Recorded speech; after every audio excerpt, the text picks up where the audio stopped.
Welcome back to another episode of Picking Up the Pixels RPG Love. I'm your host, Boston. Joining me as always is Musim. Hello. Real quick plug for patreon.com/E1M1. It's where you get all the cool behind the scenes, early access audio.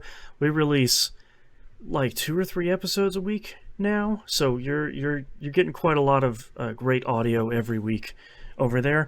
The recommended tier is the $5 a month tier. It's not per episode. I mean, if you want to do the math and pay $5 per episode every month, that would be great too, because that would help a ton.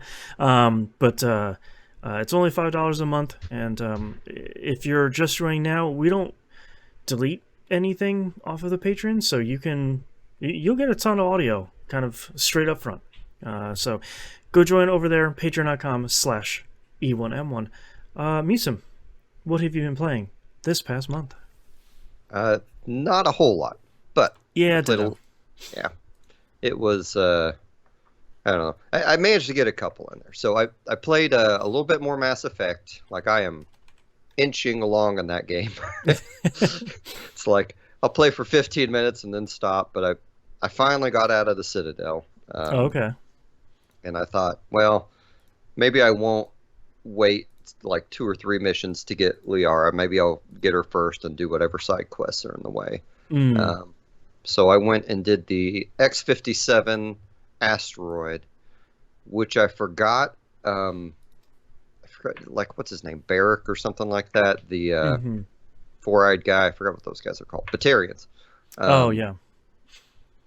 I guess there's another mission. You meet that guy in the game, and you should ideally do that mission first since he references it. So he's like talking about the last time you ran into him. I'm like, well, okay, that doesn't happen. Sorry, buddy, we're out of order here. Yeah. But anyway, I did that mission, and despite my best efforts, I still Googled where the stupid engineer corpses were on that asteroid, and then drove to them all. So that's a bad sign for I'm going to avoid all the side missions on this game. Yeah, but there's some of them you run into and you're like, oh yeah, I remember this one. Yeah, this one's terrible. Yeah. Which the asteroid, turn off the laser missions, like it's not bad. Yeah. It's fine. So a technical oddity I've been juggling with, because I've been playing this on Steam Deck. And I do own it through Steam. The legendary version, and the EA launcher, like you never see it. It's just part of a black loading screen that happens in between you turning on the game and the game starting. Okay. You can do it about 3 or 4 times, and then it will stop working, and then you have to delete the local Proton files, which is the Steam Deck emulator, and then play again and log in again, and it'll let you do it. So it's that's real weird. Yeah, I would really like BioWare to just randomly fix that. Yeah. Or maybe it's EA needs to fix it. Like maybe BioWare just stuck it in there and EA needs to get on the Steam bandwagon. I don't know. Right. It's not great. But luckily, unlike most games, when you power off, like when you put your Steam Deck in sleep mode, Mass Effect seems to work fine afterwards. Oh, nice. Okay. A lot of games do not. Right. And I'm not going to think of any examples. Yeah, but that's like not a thing that normally happens on a lot of PCs. Like that's if you're sitting down at your computer, you're usually not like, well, I'm going to put my computer to sleep. You know, that's not a common use case. Yeah. Anyway, so inching along there, but I did complete that side mission. I found all the stupid keepers because I'm just like wasting time, evidently. Right. So, and then I started playing Vampire Survivors. I forgot I bought the last DLC and never quite got everything. I still don't have everything. There's still like one last achievement thing I need to get, which is like kill 1,000 of these little caterpillar guys. But that game's still pretty great, and the new weapons that they introduced in that second paid DLC are pretty great. They added detailed maps for the 2 DLC maps, which I think is pretty cool. Oh, nice. Okay. The new characters are all fun to play. I don't know what else to say about this game. It's great. It is a wonderful time waster, and it is perfect on a handheld. Yeah, I like that they keep adding more content to it, and it isn't bad. You know, I think we've been through enough DLC and enough updates and games that we really love, where it's like, oh, is this the DLC that's bad? And it's like, no, it's all right, it's still good. Like I think it's impressive when a developer like this kind of understands their own game, and it's like, yeah, I like playing this game that I kind of turn my brain off completely for, and I just want more of it. So Yeah, you put more of it in there, and I'm gonna be like, yeah, this is great. This game's still great. pretty much. And the way they do a lot of the unlocks in both DLCs is you have to do something with one character, like survive for X amount of minutes or destroy this thing in the level, and then you unlock the next character type thing. And then they Gotcha. have one that you do it. So it's, there may be, I don't know what more effort like you would want out of this game on that end. But Right. And I liked how I haven't played either DLC pack yet, unfortunately, but I really liked how they did the checklist in the game. I think that works really nicely, where it's like, all right, I've got 150 things to do, but I always have something to do in this game. Of all right, let's play with this character and survive for 10 minutes, or find this thing on this stage. Okay, sounds good. yeah. I think that helps a ton. And gosh, I feel like I keep wondering how they're going to think up another weapon to throw in this game. And like the new weapons are all really cool, and they all have, late game for those who haven't played it. Once you have unlocked a certain amount of buffs that you get from the get-go, like mostly it's just trying to survive until you can evolve one of the weapons. Right. So like one of the new weapons is like, I can't remember what they call it, like Spell Strike or something, but it's basically 3 weapons that you get that all combine into one, and like Oh yeah. it like you almost just need, like, once you evolve that thing, that's almost all you need. It just doesn't probably quite fire enough to get away with it, but like it has a up close, a mid range, and a long range like weapon that just fires off every so often. Right. But anyway, I love that game. I will play as many DLCs as they want to release of it. Yeah. And then last but not least, this was going to be a really positive talk until this afternoon when I couldn't log in, and that is Diablo 4. Man, I really wanted to play this very, very badly, and I am packing for a trip going out of town, and I just have not had time to play it at all, and I'm real bummed out about it. It was, I know I had like a mostly free weekend coming off, and I'm like, man, I'd really like to play a new game. I really enjoyed Diablo 4, the beta stuff, so I'm going to get this, and hopefully this is not one of those betas where you can't log in or something. Right. And up until this afternoon, you could log in just fine, and then their authentication server went down. Oh, no. Yeah, because I'm on PS5, and once the game came out, there was some other authentication error that I think they cleared up within a couple of hours, but it was one of those where it's like, come on, like every other platform can play, and of course PS5 can't. This is a real bummer. Well, it's like you pay, $20 to $30 or whatever to play a few days early, and it's like, it's just a bummer. And I know they use fishy wording in the pre-order where they're like, hey, the servers might go down. But it's still it's frustrating, especially like we know that games are hard to make and especially hard to run when they have any sort of online thing, but it's really just a bummer to be like, all right, well, all of this stuff has been good, and you did the server slam and everything, and things look great, and then whoops, things went really poorly. Yeah.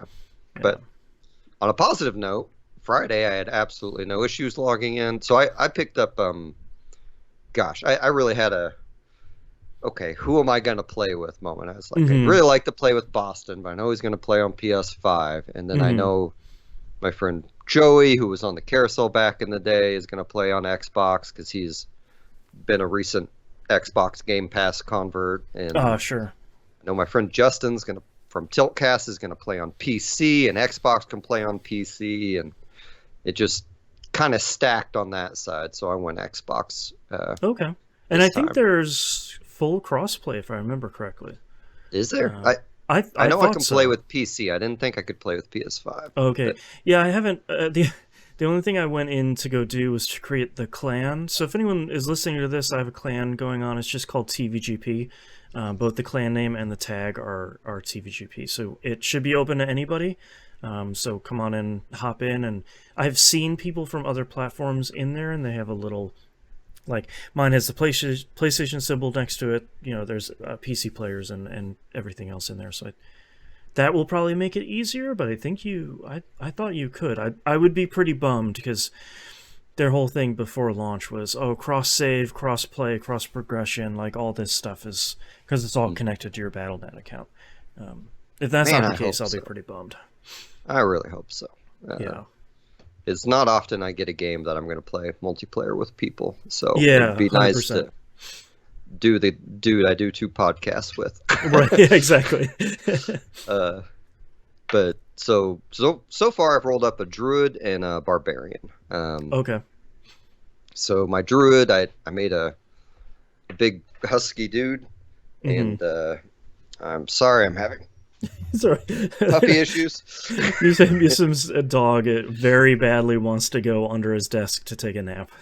Yes, well, this time he's pawing at my feet, so that's a new behavior. Oh, okay.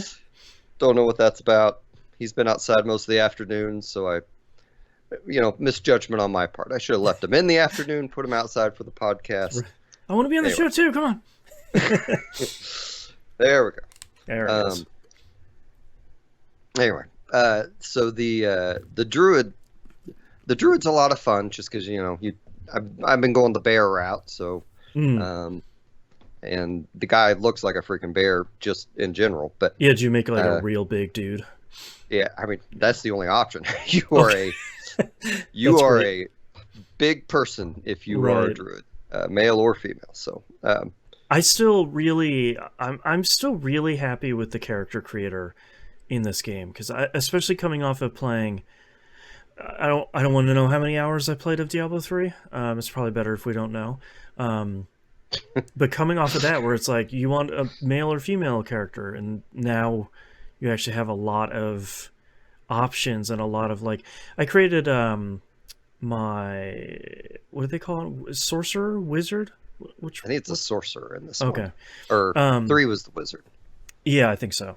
And I created her, and you get so many cool options. You even get, like, I like when games give you the option of putting tattoos on your character that are kind of cool looking. So on this one, I could put like these big, almost wing tattoos on my character and change them to cool colors because she's, some sort of mystical wizardy thing. So I appreciate you can make really cool looking characters that feel like, like your druid should be a big dude or a big lady. Like I feel like my wizard, sorcerer lady, whatever, should have some kind of like glowing mystical tattoos or something, like you make a character that feels right, I think. Yeah. It's interesting too on the male druid in that the hairstyle you choose changes your body hair. Oh, interesting. So like it matches ethnicity on it is what it winds up doing, which okay. I don't think I've ever seen a game do, but no, I don't know. Okay, sorry. He's making me nervous. He's in a cable chomping mood. He's coming at you. Yeah. So the druid I've kind of like I do enjoy it, and then I wound up playing that a bunch with Justin, so now I'm going to put him on pause and just whenever me and Justin probably play him. Right. And I remember really liking the Barbarian or Berserker or whatever it was called in 2. So I did the Barbarian here, and I did a Lady Barbarian, and I did I named her Karen, and I gave her a Karen haircut. Okay. But oh my gosh, the Barbarian's fun. Like you you equip like three weapons, right? Like you have two-handed weapons and like a one-handed weapon or something. Like Yeah, I remember seeing something. I thought that was a typo, so I'm glad you talked about it because earlier, like during the beta, people were like, "Oh yeah, make a barbarian, then you can equip like up to 4 different weapons on your character, and they use them all at the same time." It's like, what? yeah. the So the what now? so how it works is the skill tree. What skill you use determines what weapon you use. Um, Ah, okay. and they have this cool kind of feedback system where, instead of a mana gauge, you have your I don't remember what it's called, but your berserker gauge, right? Yeah, it was called That's like Rage or something in Diablo 3, I think. yeah. Yeah. So your attacks raise that, and then you can do your extra moves with that. Mm. And then occasionally you'll go berserk, and I'm not really clear what berserk does aside from make me glow and move faster, but Okay. uh, it still feels pretty good. Like a lot of the berserkers moves accelerate the more you use them and the more rage you get. Oh, Um, interesting. it's just it's a lot of fun. Like I tried I've I've really just done the two-handed basic skill because it's fun seeing the berserker hit things with two weapons and then speed up. But once you get Right. to your second level, which they're calling core class, which I got to tell you, they put keywords on all these skills, which Yeah. really I super appreciate that because a lot of them are like all your core skills get this bonus if you take this skill kind of thing.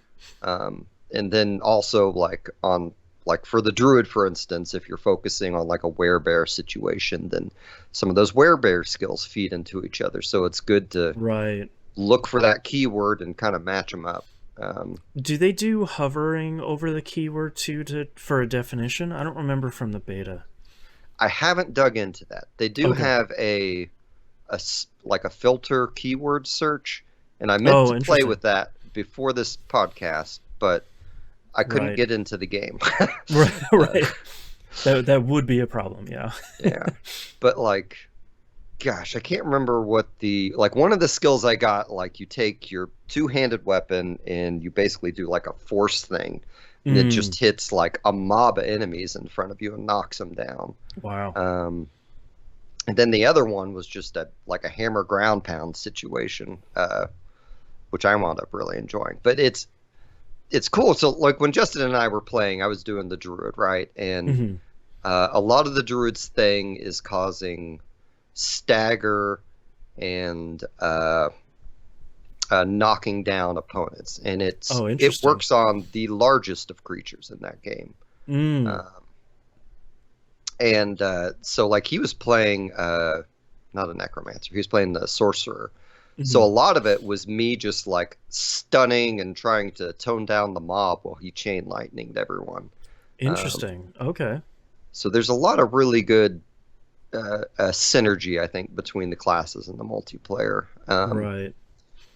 And like in the beta, there was I'm not going to remember the quest name, but there was a boss where you fight a giant werewolf called like Mother Wolf or something like that. And I Mm.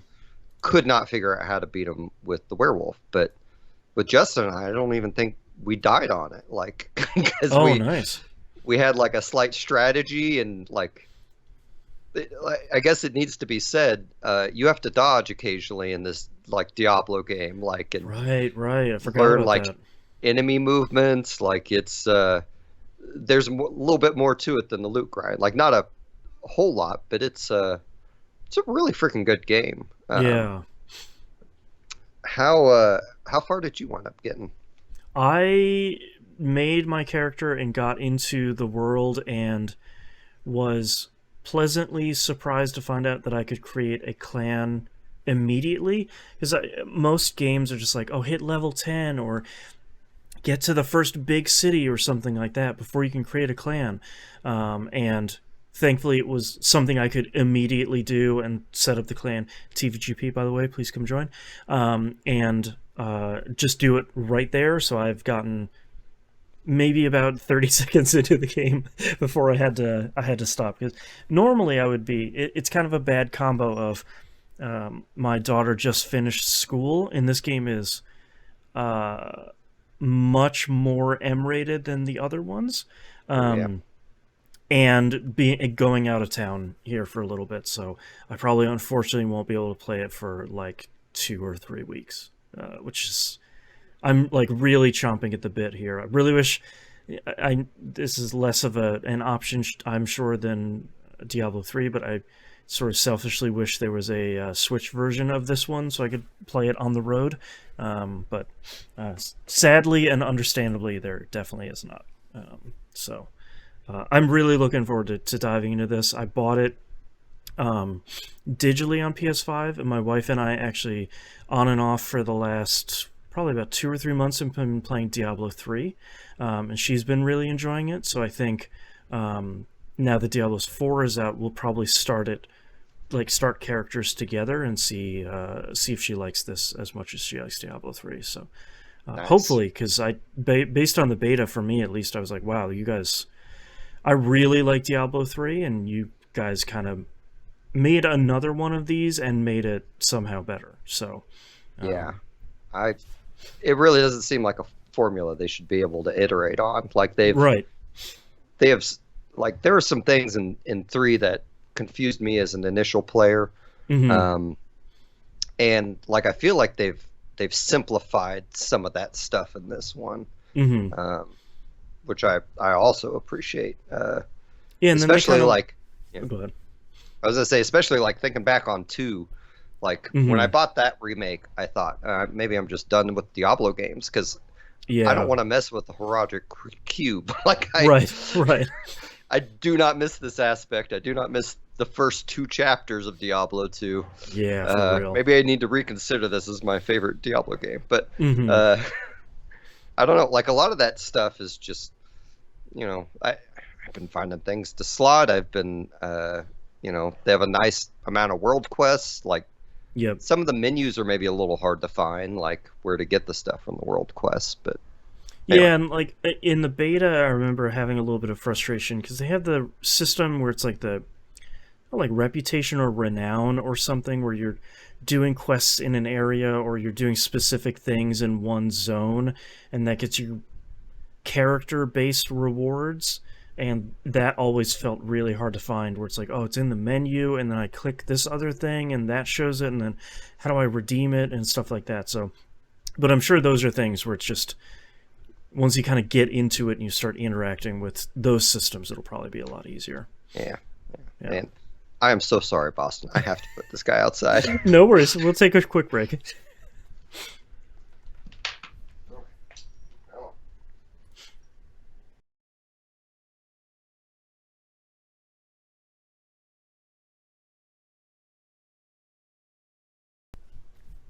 Okay, so we're back. I think that's probably the majority of our Diablo 4 chat here. Yeah, I don't know that I have a ton to say about it.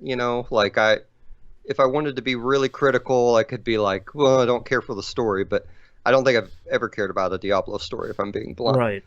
Like, It's pretty sure easy that, to assume that, like, oh no, here's a bad guy. Whoops, it was actually Diablo the whole time. Like. yeah, Yeah. but it's I don't know, it's a real good game, and I hope today's server issue is not an indication of how the full launch on Tuesday will go. Yeah, I'm sort of assuming that there will be some sort of friction on Tuesday as the big glut of people kind of go in, but that stuff usually clears up pretty quickly. So Yeah. hopefully they'll be good. Fingers crossed. So Yeah. that is all I've been playing.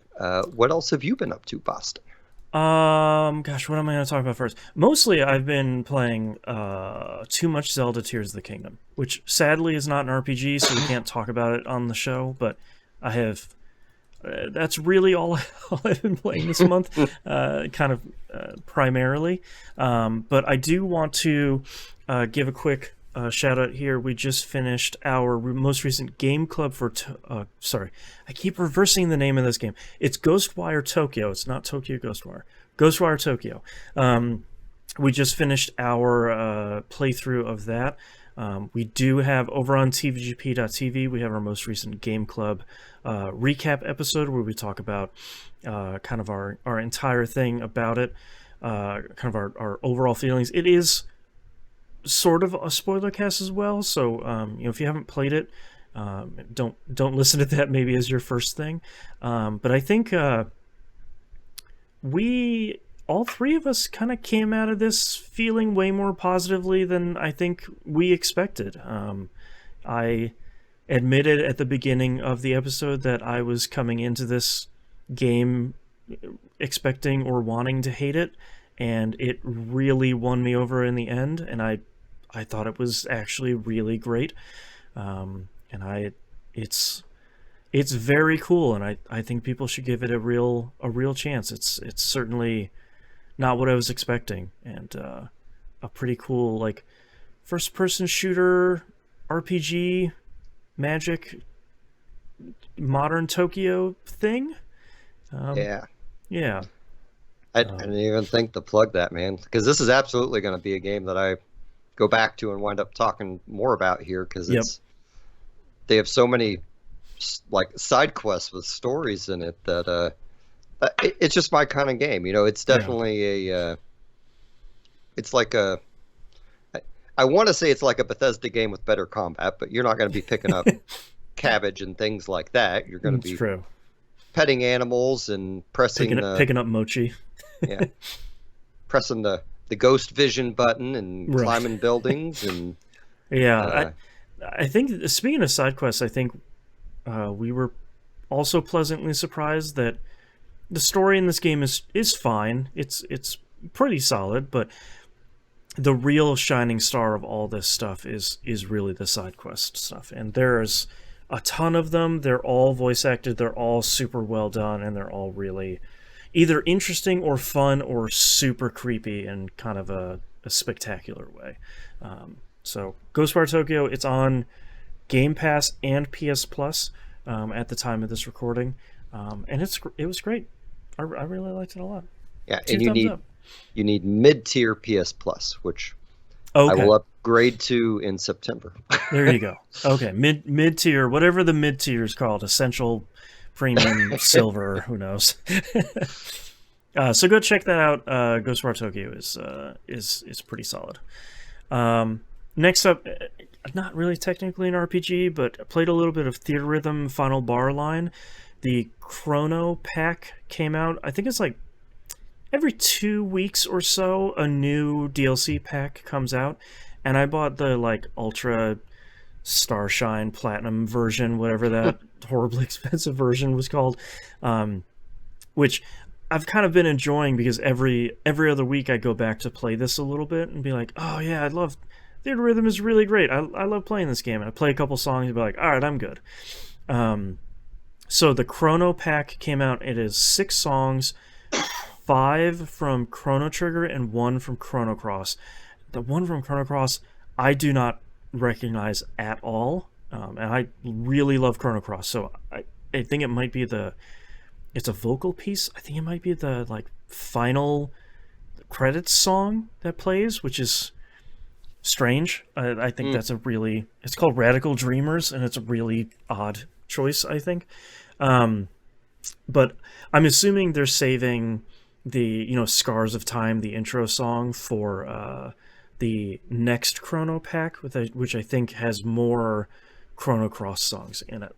But the Chrono Trigger songs in here, they have like Battle with Magus, Boss Theme 2, Chrono Trigger, I think Wings of Time is in there, and there's one other track. It's all kind of the real banger hits you want from Chrono Trigger.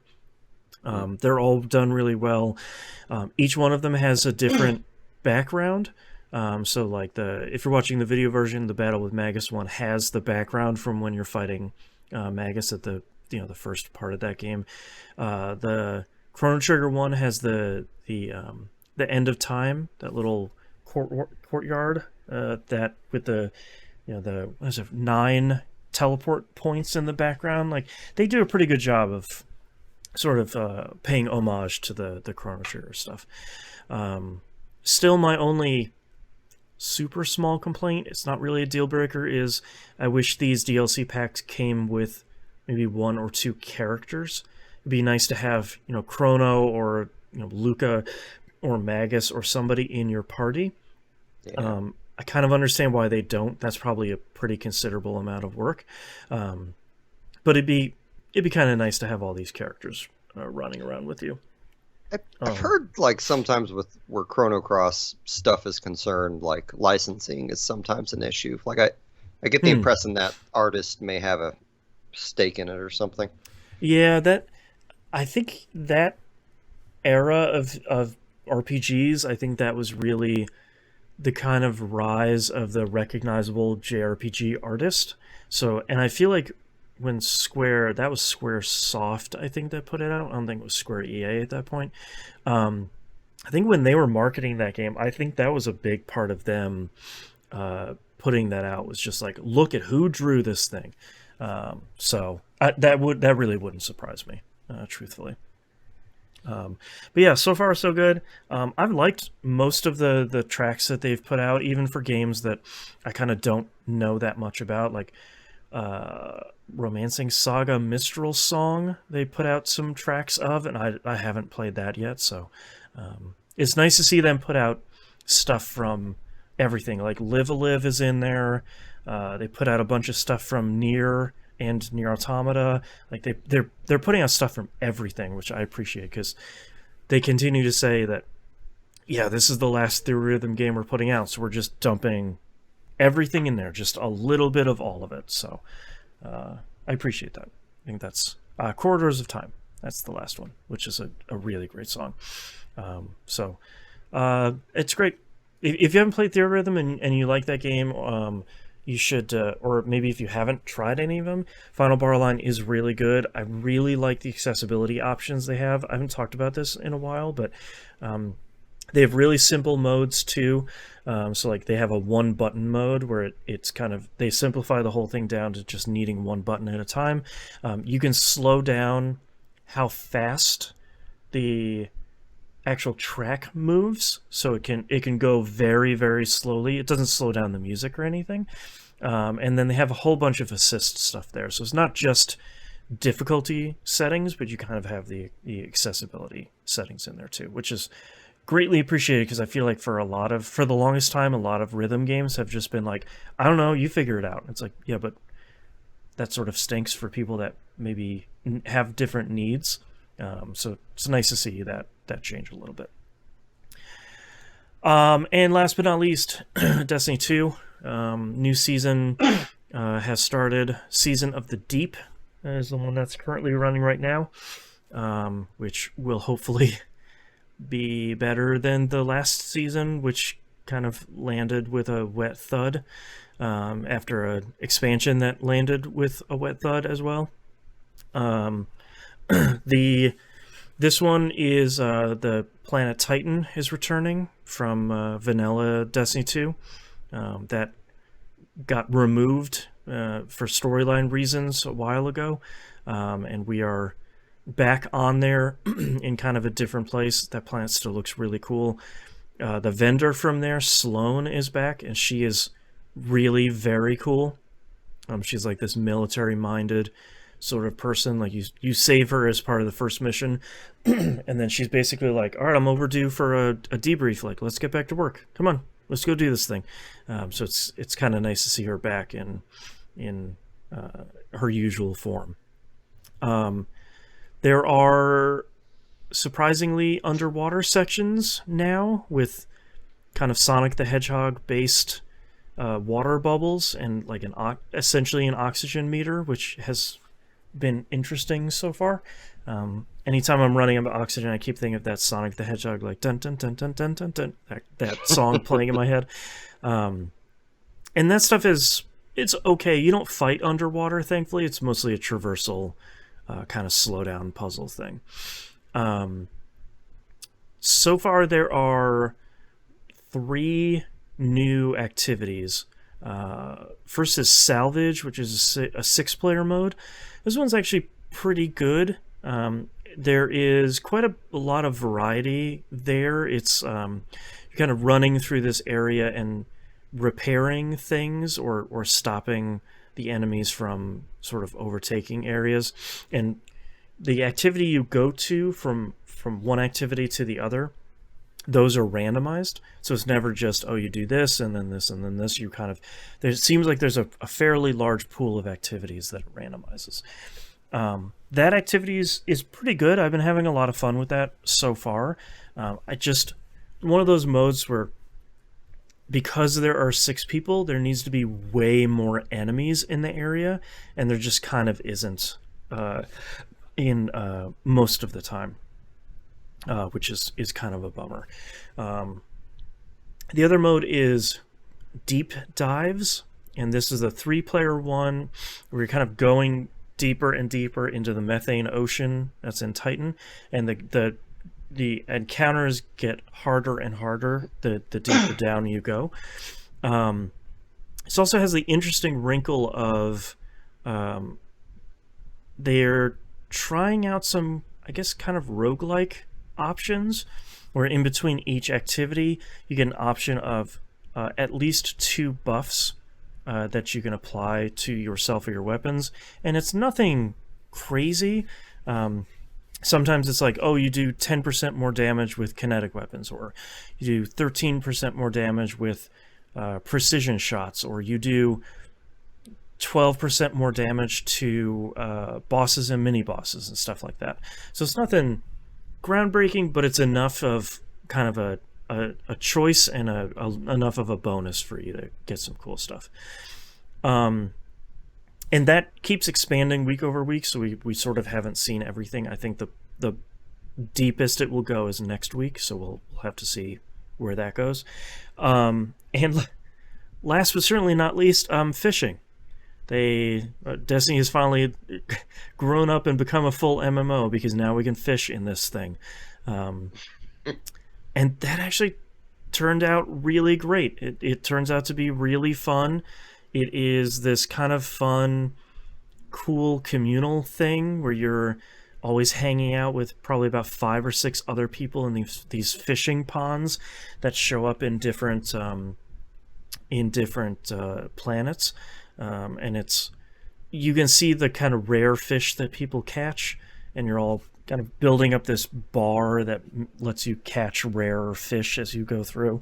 And it's nice to have something that isn't shooting a bunch of aliens in the face, and it's something that is kind of relaxing, a little bit of a downtime thing that isn't, matchmake with a bunch of people and do a bunch of mechanics and stuff. It's like, no, you just hang on a platform with a bunch of people and catch a bunch of fish. So I greatly appreciate that, because I don't know if we've ever had something like that before. If we have, I don't remember it at all. So largely that stuff is pretty good so far. The season story so far seems interesting. Sloane is kind of not really back from the dead, but she was trapped on Titan after it had disappeared for I don't know how many years. So she is in pretty bad shape and not talking about it, which I think is interesting. And she has a very large buddy who's like this underwater sea dragon thing that she can talk to. And that seems to have information about the big bad guy who's the witness. Seems to have information about the witness's potential weakness. So we're trying to get some of that information out now, which is pretty interesting. The only bummer so far, and this kind of breaks my heart to say, is that the new dungeon came out, Ghosts of the Deep, and it is half good, which is frustrating. So it is very mechanics heavy, which is fine. I don't really mind a lot of mechanics in Destiny. Usually they're fairly straightforward and not too difficult. This dungeon continues that trend. It's a 3-player activity, and dungeons are typically like a middle end game activity. They're usually not as hard as raids, or they're usually not as hard as Grandmaster and Nightfalls. Those are usually the kind of upper echelon of PvE difficulty. This is kind of in the middle difficulty-wise. And it starts off great. You have this very cool encounter in a very large area where you're kind of zipping around on your sparrows and going from place to place and taking out enemies and matching symbols and stuff like that. It's still Destiny, so you're doing stuff with symbols. That turned out really great, but then after that you have a horribly long traversal section after that of where you're like going in and out of the water, and you're kind of going way deep down below the surface of Titan to kind of get into this crashed ship that crashed in the ocean. And that is, it's all fine. It just felt like it lasted for half an hour. It was probably maybe 15 minutes, but all of it felt really, really too long. That thankfully leads right into the first boss battle, which was largely good, but the problem with the first and second boss battle is the mechanics are interesting. Like, each person is kind of separately doing their own thing, and all of that combines into you being able to damage the boss, which is pretty great. I prefer that method to the kind of like keep talking and nobody explodes method of some other stuff, where it's like one person is going to relay information to another person that does something to let the third person do something, and then you can do damage to a boss. Like, that's okay, but that's not my preferred method. But each one of these bosses has so much health that thankfully there's no timer to do the mechanic to get to the damage phase.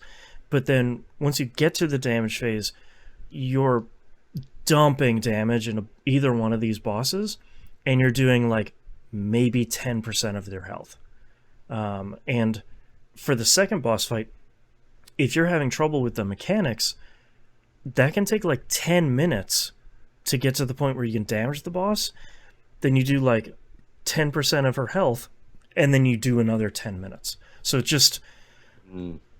I don't mind having like a timed boss like a timed window where you can do boss damage, but it's really frustrating to get to that point. And sometimes the bosses teleport around and they're moving around like crazy. You just can't do enough damage, and it's like, cool, like I did all that work to then not get anything done with this, which is really frustrating. So I hope Bungie at some point soon decreases the amount of health those bosses have, because I think the mechanics are good and the boss damage phase is good, but being able to shorten the amount of health they have would be a pretty big improvement over that. And I think the dungeon would still be pretty difficult without being nearly impossible. And God bless the people that are doing solo of that dungeon. A lot of people are like, yeah, I spent an hour and a half just fighting the final boss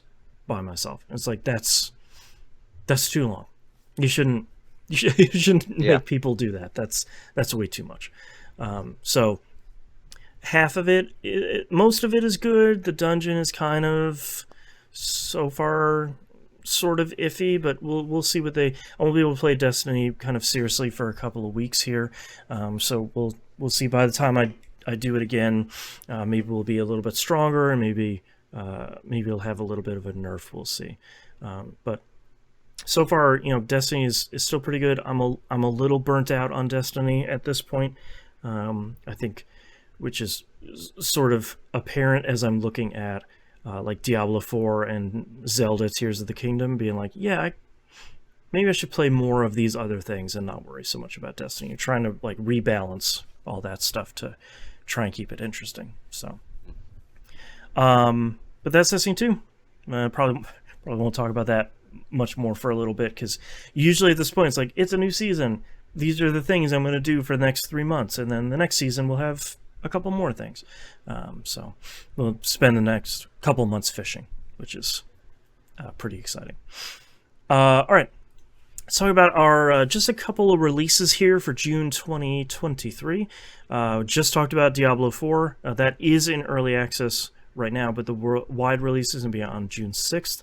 Comes out PS4, PS5, Xbox One, Series consoles, and PC.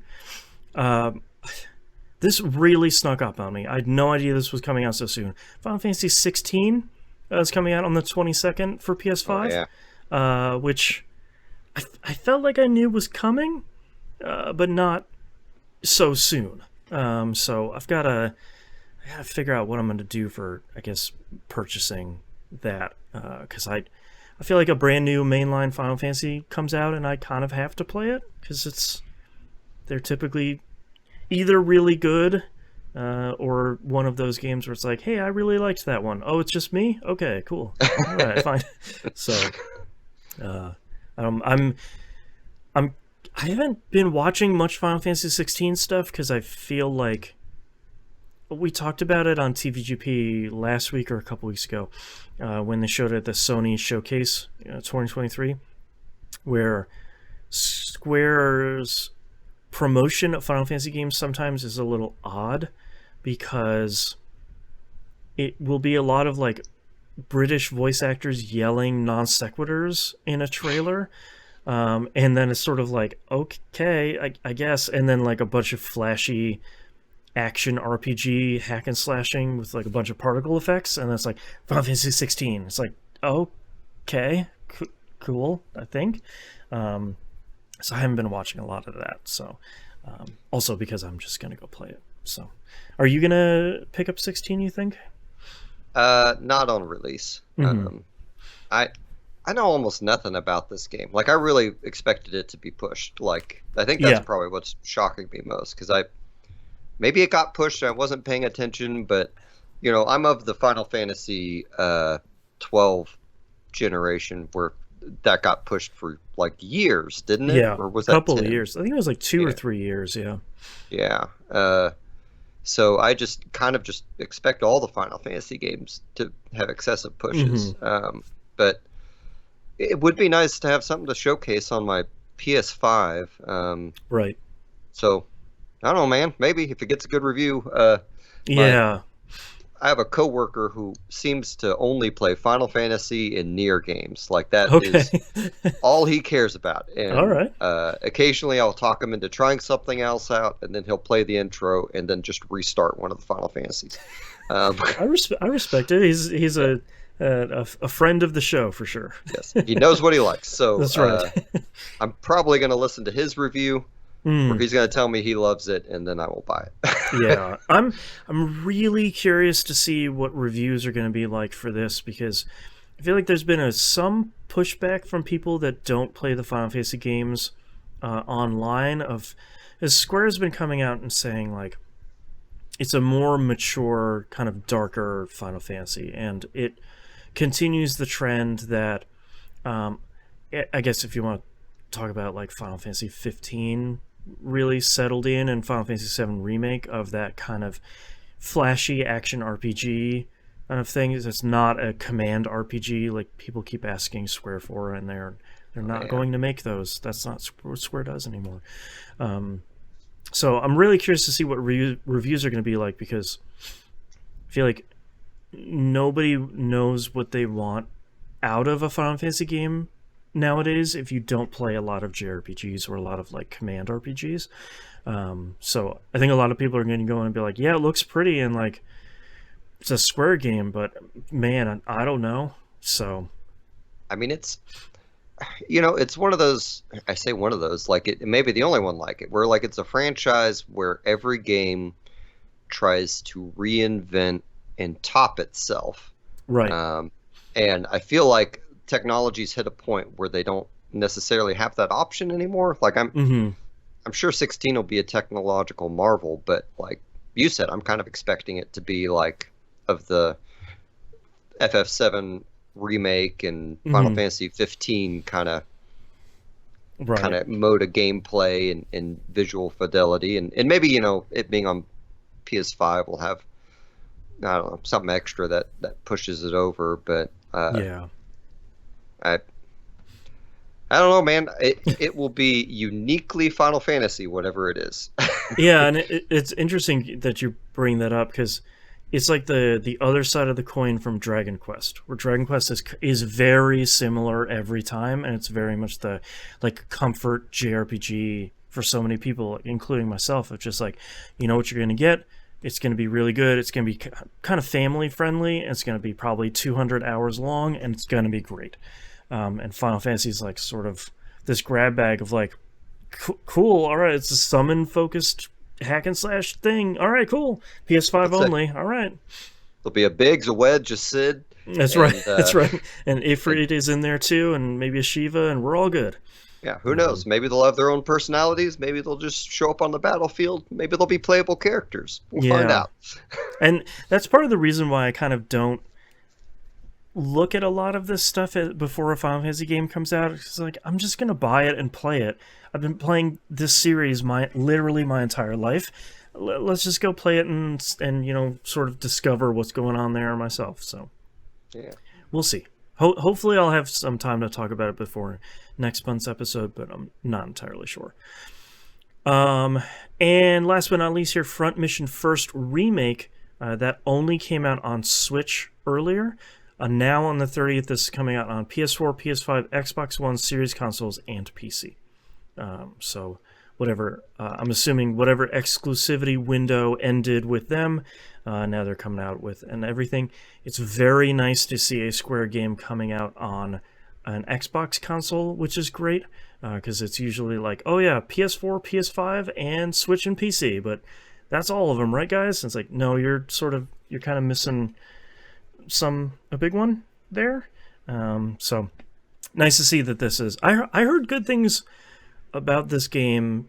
I know they didn't do a ton from like a quality of life perspective, and I think people were saying it's a little bit difficulty wise punishing, but I think the original was fairly strict as well from a difficulty standpoint, so that's not too surprising. Yeah, what makes Front Mission 1 harder, if I remember correctly, is your damage output is like your minimum is always 1. And so it could be like 1 to 200, and it's going to be a random number. That's right. It's like I dumped eight missiles. Pew pew pew pew. 1 1 1 1 1 1. It's like, yes. Cool. Thank you. Good. It's there is. I think some of that bleeds into the stats too. So I think that's the issue with Front Mission 1. But it's I don't know anything about this new remake. I know I got the physical version of the Switch comes out with it. With all the other consoles too. So I'm picking that up because I've bought every physical Front Mission game for the States, despite how, like, even that one where they didn't put the words Front Mission on it. And what was that one called? I don't remember. I don't even think I opened it. Yeah. Yeah, it's not hitting me. Anyway, I'm glad this franchise is still trying. I wish someone would take up the torch and just make a really good, tactics mech upgradable We got RPG. Armored Core 6 coming out. I wonder if that's going to start a mech revitalization here in the industry. Maybe someone will make, the what was that game? Into the Breach got pretty close, but that wasn't. It's kind of an RPG, but not in the same way that, like, the thing about the Front Mission games I always liked is, like, here's your Vonzer, and you get to put all the pieces on it. Like, that's the stuff I like balancing the weight of it and the agility and the health and the strength of it. But I never liked the Mech Warrior stuff because I don't want to pilot my mech. I want to go do tactics stuff and have all of that stuff I did to my mech affect the stats in that battle. I don't want to have to go like pilot it and worry about fuel and stuff like that. So you do know BattleTech, is that right? Yeah, I always forget about BattleTech. Yeah, is absurdly hard, and I don't know. It's a really good game that I need to sit down and relearn and actually play through.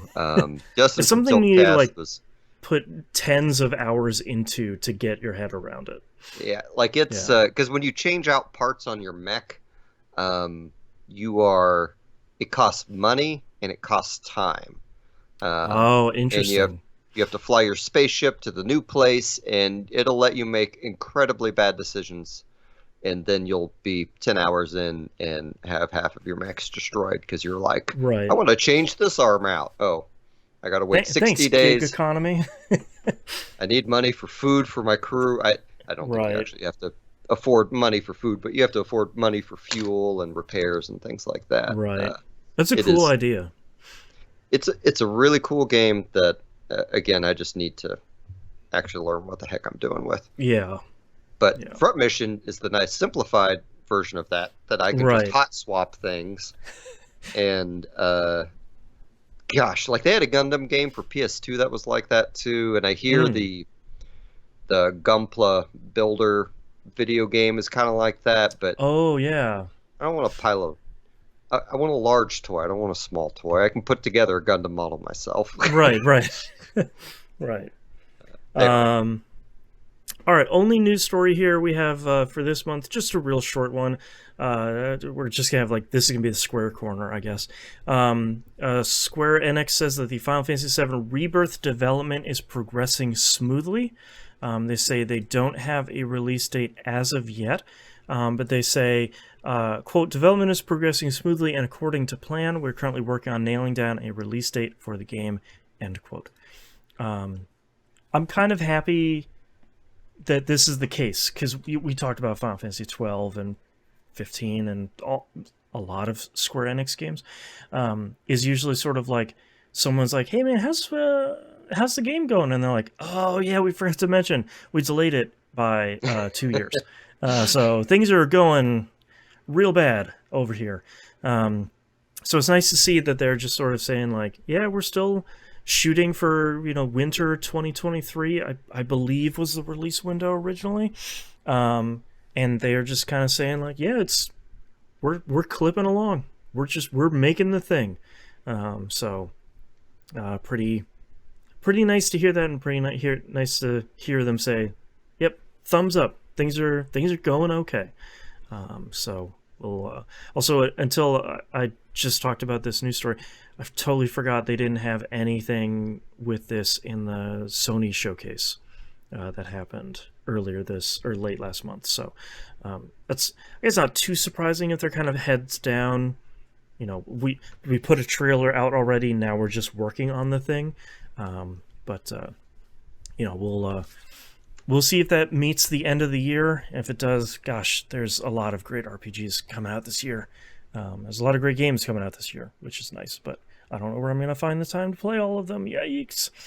But that's a problem for future Boston. Don't worry about it. Present day Boston. It's all good.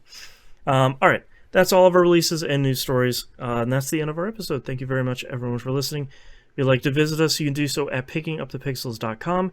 Everywhere to find and follow us is on the right-hand side page there. Don't forget patreon.com/E1M1. Come support the show over there, get some great audio, and help me pay for hosting, because goodness, that is still very expensive. Musum, where can we find you online? You can find me at my Linktree, which is just /John Musum. So that's linktr.ee/John Musum. And that will get you to social media, music, whatever you're looking for. You can find me at e1m1.com for all the shows that I have a problem making more podcasts. Please, someone help me. You can find me on Twitter at Jansten, Jansten, for as long as Twitter continues to be a thing that exists. You can find my Campfire, which is kind of like a link tree, over there. My thing over there, my Twitter account as well. My brain has fully shut down, which means it's the end of our episode. Thank you for listening. We'll see you all next month. Bye. Bye.